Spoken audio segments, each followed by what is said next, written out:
A indústria do adoecimento é assim, ó.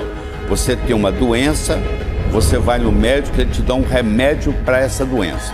Só que esse remédio vai causar uma outra doença, que vai em outro médico de uma outra especialidade, que vai te dar um outro remédio, que vai causar uma outra doença. Por exemplo, eu tomo um remédio para o coração e às vezes o efeito colateral vem no estômago. Aí eu vou no médico do estômago, ele me dá um remédio para o estômago que vai dar um efeito colateral na cabeça. Eu vou ficar com depressão. Aí eu vou no psiquiatra, ele vai me dar um remédio para depressão, que vai afetar outra parte do corpo. Depois que você está tomando 5 remédios, você já não sabe mais qual é a sua doença inicial. Ela já ficou lá para trás.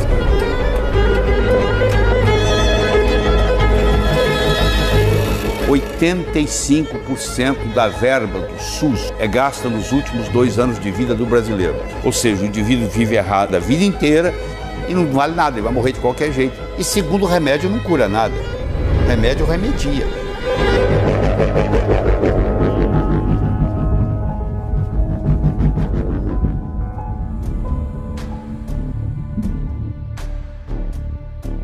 Remédios, remédios e mais remédios.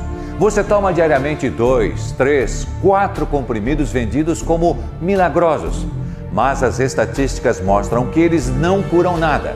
Basta acompanhar o número de casos de doenças crônicas. Infarto, derrame, Alzheimer e câncer aumentam ano após ano. Apesar desse poderoso lobby da indústria farmacêutica, há um médico que resolveu quebrar o silêncio e revelar alternativas que podem ajudar você a ter um coração robusto, uma vida mais longa e com mais qualidade. Esse médico é o Dr. Lair Ribeiro, um cardiologista e nutrólogo com mais de 45 anos de prática médica, referência absoluta em saúde natural. Ele é autor de 38 livros e já publicou 149 trabalhos científicos. Meu nome é Júlio Franco e eu acompanharei vocês nos próximos dias. Seja muito bem-vindo à série Curas Proibidas. Eu tive a oportunidade de trabalhar 5 anos e meio na indústria farmacêutica americana, que é a maior do mundo. Então eu tive uma experiência muito grande no que diz respeito a desenvolvimento de droga, aprovação de droga, porque eu percebi durante esse período, na indústria farmacêutica é assim, você não pode ter um remédio que mata, porque se matar dá processo. E você também não tem uma ênfase grande em produzir remédio que cura, porque aí o cara não compra mais. Você tem que ter um remédio que nem mata, nem cura. Esse é o cliente ideal. Por isso é que chama indústria. Está ali para faturar. O foco não é a saúde. A finalidade é ganhar dinheiro.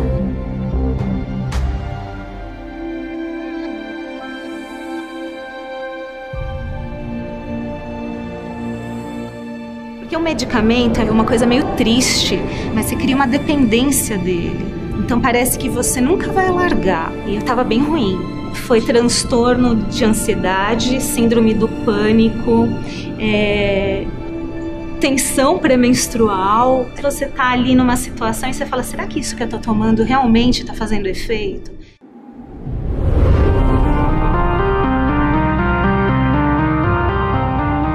Todo remédio que tem bula, você vai ver que na bula tem os efeitos colaterais.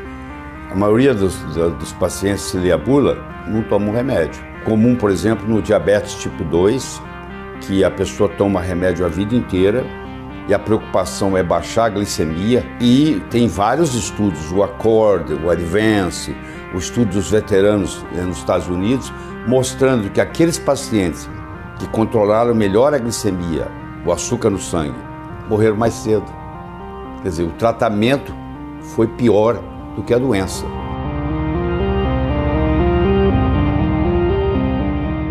Muitas pessoas abordam a medicina como se ela fosse dogmática. É como se fosse um dogma. A religião tem dogmas. Na medicina não tem dogmas.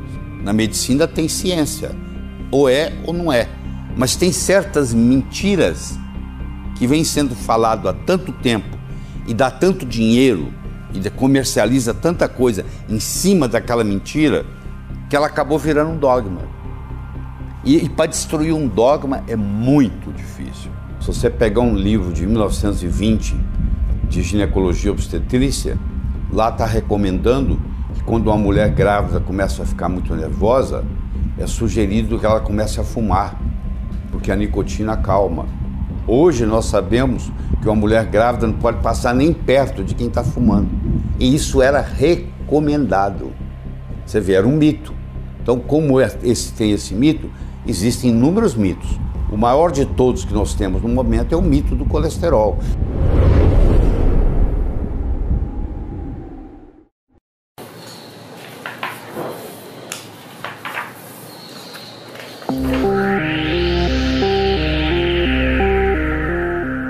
Muitos médicos pensam que colesterol é gordura.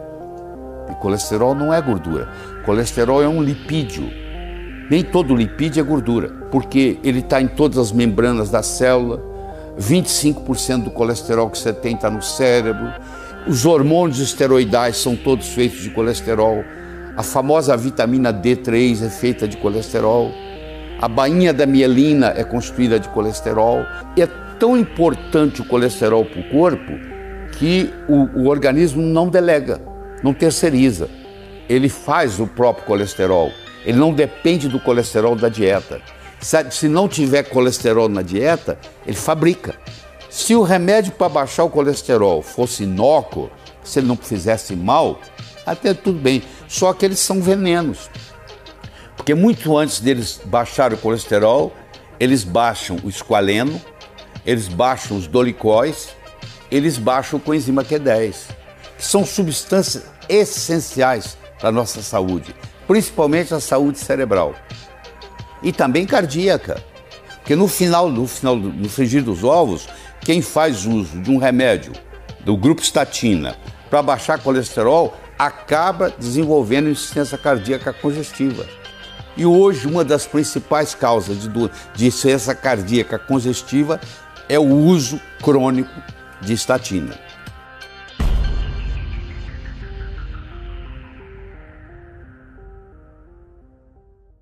Meu pai, ele vem de uma família de cardíacos. Ele tem 4 irmãos, os 4 infartados. E ele tomava estatina, tomava omeprazol, tomava aqueles... Meu pai também é diabético e ele tomava os remédios da medicina tradicional, mas ele nunca estava bem. E meu pai chegou a infartar. Se esses remédios, se essas coisas fossem boas, não tinha tanta gente infartando. Não tinha tanta gente mal, não tinha tanta gente que está, na verdade, carente de uma medicina realmente de vanguarda. E o colesterol, no fundo, ele é mocinho, ele não é bandido. A cardiologia adotou esse mito. Mas como eu não concordo com essa abordagem, eu sou excluído. Durante muitos anos eu fui convidado para falar no Congresso Brasileiro de Cardiologia, como estrangeiro. Eu vinha dos Estados Unidos, eles pagavam minha passagem, pagavam meu hotel, e eu falava no Congresso. Até que um dia, depois de muitos anos, eu resolvi falar que colesterol era mocinho. Nunca mais fui convidado. Deixei de pertencer ao grupo.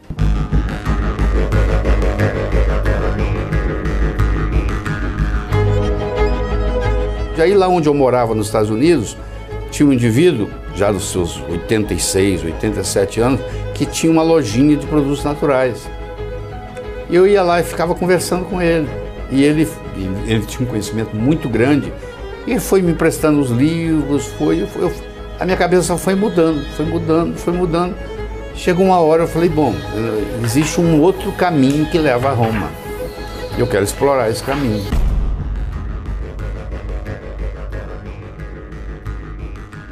O Dr. Lair Ribeiro mergulhou a fundo nos estudos para encontrar esse outro caminho rumo à saúde verdadeira.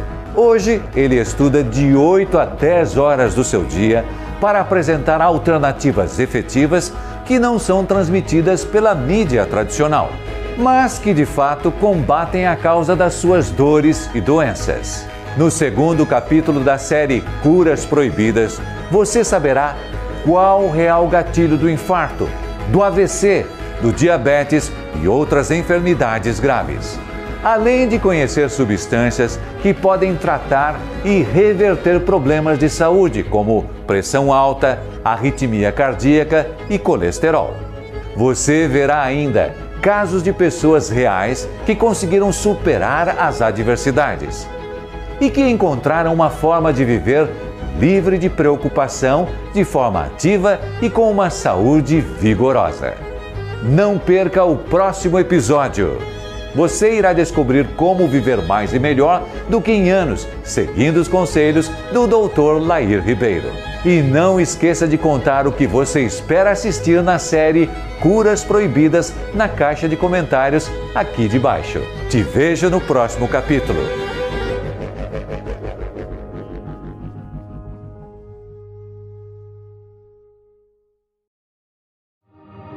Porque o medicamento é uma coisa meio triste, mas você cria uma dependência dele. Então parece que você nunca vai largar. E eu tava bem ruim, não conseguia levantar da cama. O que tá acontecendo comigo? Porque você começa também a se culpar, não tem vontade de sair da cama. Não conseguia fazer o movimento de levantar, não fazia. Foi transtorno de ansiedade, síndrome do pânico, tensão pré-menstrual. Chegou um ponto que eu não sentia nem melhora nem piora. Eu acho que também isso é muito ruim, porque no fato, assim, às vezes você tá ali numa situação e você fala, será que isso que eu tô tomando realmente tá fazendo efeito? Aí eu conheci o Dr. Lair, eu tive acesso a informações, isso me deu um novo ânimo. Isso me fez tão bem a ponto de largar os medicamentos, né? Seguir todo o protocolo para deixar esses medicamentos, seguir. E quando eu deixei, eu não sofri o impacto. A gente ter sensação de saúde, de você poder ter ânimo para fazer as coisas, faz toda a diferença. O meu organismo começou a perceber que aqueles medicamentos já não eram mais necessários e eu consegui parar de tomar.